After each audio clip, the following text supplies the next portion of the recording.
अस्सलाम वालेकुम, आप देख रहे हैं कश्मीर क्राउन और मैं हूं आशिक मीर। आज सुबह शोपियान के तुर्कमांजन इलाके में फौज और जंगजुओं के दरमियान तसादमारी हुई, जिसमें 3 मुकामी जंगजू हलाक किए गए। वाज़ेह रहे कि ये जिला शोपियान में रवा माह चलाए जाने वाला चौथा एनकाउंटर है, जिसमें 3 जंगजू पसंद हलाक हुए हैं। काबिल जिक्र है 8, 7 और 10 जून को बिला तरतीब शोपियान के रेबन, पंजपोरा और सबू हंधामा नामी इलाकों में 17 मुकामी जंगजू हलाक किए गए थे। हालांकि हमारे यंग एसपी हनवारा ने इसको आप लोगों से शेयर कर चुका है।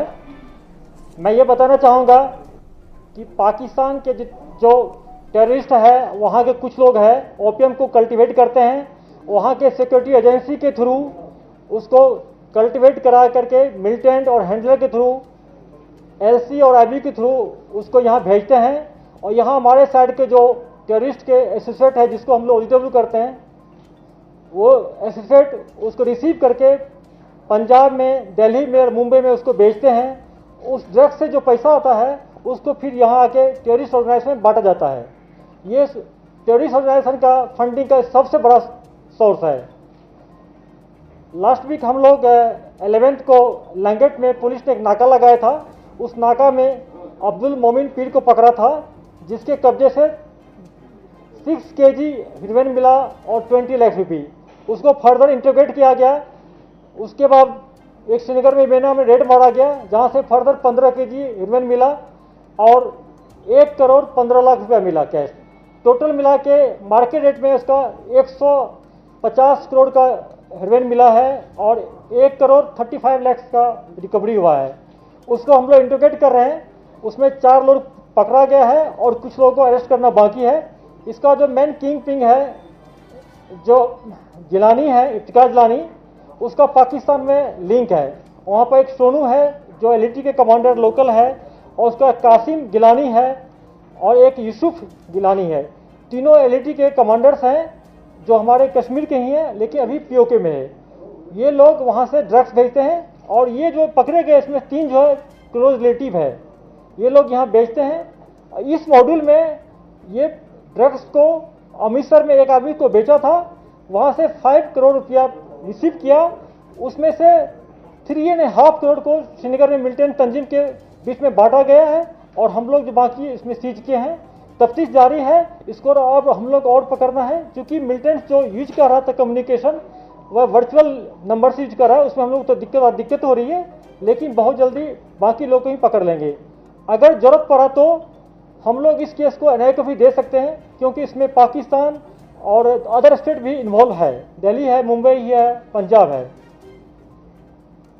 तीसरी बात जो है, अभी पिछले दिनों में सरपंच पर कुछ अटैक हुआ है, जिसमें एक सरपंच अनंतनाग में मारे गए हैं, पंडिता साहब। उसमें हम लोगों को बहुत कामयाबी मिली है। जो आई विटनेस आप लोग बोल रहे थे, चूंकि नाम शेयर कीजिए, हम लोग को कुछ टाइम डाउट था, इसलिए नाम शेयर नहीं कर रहे थे। फिर भी आप मीडिया कलीग ने कुछ ने उसको लिख किए हैं। HM इसमें इन्वॉल्व था। उमर जो फिलहाल में न्यूपुरा में मारा गया, 2 मिलिटेंट, उमर नबील मारा गया, उन्हीं का नाम आ रहा है। आई विटनेस उसको कंफर्म कर दिया है। टेक्निकल ह्यूमन से इसको हम लोग लिंक कर लिए। एक एस्पेक्ट बच गया है, जो बैलिस्टिक फोरेंसिक लैब का रिपोर्ट आना है उसके पिस्टल से। उसकी रिपोर्ट आने के बाद हम लोग केस को चालान कर देंगे और आप लोगों के साथ आपके एसपी अनंतनाग शेयर करेंगे।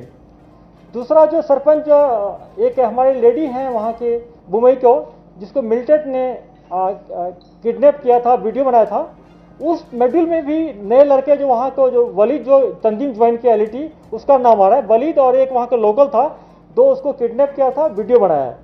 उसको हम लोग, उनके हस्बैंड भी पंच है, उसको हम लोग सेफली ले आए श्रीनगर में और प्रोटेक्शन भी उनको देंगे।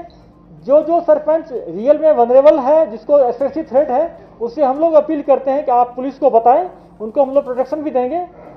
तीसरा एक और जो बारामूला क्रीरी का इंसिडेंट आया था 2 दिन पहले, जिसमें उनका एक बेटा भी मीडिया में काम करता है, उन्होंने एक आर्टिकल लिखा था, उसको हम लोग तफ्तीश किए थे। तो पता चला कि उनको मिलिटेंट का कोई थ्रेट नहीं था, बल्कि वो जो मैडम थी, उनका हस्बैंड भी काम करता था, उनका एक कलीग था, एजाज अहमद।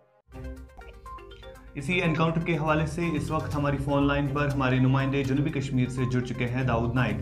दाऊद, हमें तफसीलात से आगाह कराइए, कब ये एनकाउंटर हुआ और अभी तक की मिली इतला के मुताबिक इसमें 3 जो जंगजू है वो हलाक हुए हैं और ये भी खबरें आ रही हैं कि इसमें जो PDP के साबिका MLC है उनके भतीजे भी इस एनकाउंटर में थे।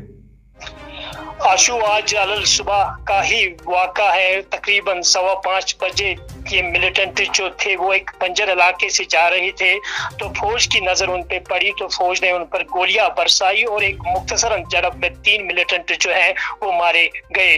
और मैं आपको एक बात बता दूं कि इसमें जो डिस्ट्रिक्ट कमांडर हिजबुल मुजाहिदीन शोपियान का था, जिसका नाम जुबैर अहमद वानी है, और वो भी इसमें जो है वो मारे जा चुके हैं। और जुबैर की अगर हम बात करते हैं, जिस इलाके में ये तसादुम आराई हुई है, जुबैर का ताल्लुक भी उसी इलाके से है और जुबैर जो है ये 2017 से एक्टिव है। तो कुल मिला के अगर हम जुबैर की बात करते हैं तो एक लॉन्ग सर्वाइविंग मिलिटेंट में गिना जाता था। तो आज एक मुख्तसरन झड़प में शोपियान के डिस्ट्रिक्ट कमांडर जुबैर अहमद जो है वो मारे जा चुके हैं। इसके साथ साथ अगर हम दूसरे मिलिटेंट की बात करते हैं, उसका नाम कामरान ज़हूर मनहास बताया जाता है, जो कि जफर मनहास के रिलेटिव है, उनके रिश्तेदार हैं। और तो मैं आपको ये भी बता देना चाहता हूँ कि जब कामरान ज़हूर ने मिलिटेंसी ज्वाइन की थी तो उस वक्त RR40 के कमांडेंट ऑफिसर खुद उनके घर गए थे और उनके घर वालों को मनवाने की कोशिश की कि माफ कीजिएगा कि कामरान ज़हूर को वापस ला लिया जाए, कामरान ज़हूर को अपने घर वापस ले लिए, मोटिवेट किया जाए कि वो मेन सिटी में वापस आ जाए। लेकिन कामरान ज़हूर पर उसकी अपील या उसकी फैमिली की अपील का कोई असर नहीं हुआ, बल्कि वो मिलिटेंट्स के सफू में ही रहे। लेकिन आज जो है, आज कामरान ज़हूर जो है इस मुख्तसरन झड़प में भी मारे गए। तो कामरान ज़हूर की अगर हम बात करते हैं, ये अप्रैल 2019 से एक्टिव थे और पूरे इलाके में काफी सरगर्म थे। जी दाऊद, ये भी बताइएगा कि एक बार ऐसा भी हुआ है जो आर्म फोर्सेस है, चाहे हम सिक्योरिटी फोर्सेस की बात करें, जहां से भी कोई मिलिटेंट जंगजुओं की सफ़ों में शामिल होता है तो उनके बाद उनके घर को अपील भी की जाती है उनके घर वालों की तरफ से, लेकिन उसके बाद उसका कोई खातिर का हल नज़र नहीं आता है। क्या वजह है ये? जी बिल्कुल, मैं आपको बता दूं, ये फैमिली अपील जो है ये एक अनंतनाग, शायद आपको याद ही होगा, फैमिली अपील का सिलसिला अनंतनाग से शुरू हुआ, जिसमें एक मुकामी लड़के ने मिलिटेंसी की सफ़ा ज्वाइन की थी। तो उसके बाद जब उनकी फैमिली ने उनसे अपील की तो मिलिटेंटों ने भी उन्हें अपने घर भेजा। तो अब जो सीक्वेंस है अब बदल चुकी है। अब हम देखते हैं कि फैमिली अपील, या अगर हम कहेंगे कि पुलिस के बड़े बड़े ओहदेदार भी अपील करते हैं, लेकिन जो लड़के हथियार उठाते हैं उन पर इन अपीलों का कोई असर देखने को नहीं मिल रहा है। हाल ही में आपने देखा होगा कि जिला शोपियान में 17 साल का लड़का भी मिलिटेंटों के सफों में शामिल हुए हैं। हालांकि उनकी फैमिली ने भी अपील की थी उनसे कि वो अपने घर वापस आए, लेकिन उस अपील का अभी तक कोई असर देखने को नहीं मिल रहा है। जी बिल्कुल, जब अनंतनाग के लड़के को मिलिटेंटों ने छोड़ा उस टाइम तो एक फैमिलीज में, कुछ उन फैमिलीज में जिनके लड़के इन मिलिटेंसी की राह पे चलते हैं, उनमें से एक उम्मीद होती है कि अगर वो अपील करे शायद वो वापस आ जाए। लेकिन अनंतनाग के लड़के के बाद ऐसी किसी भी अपील का आज तक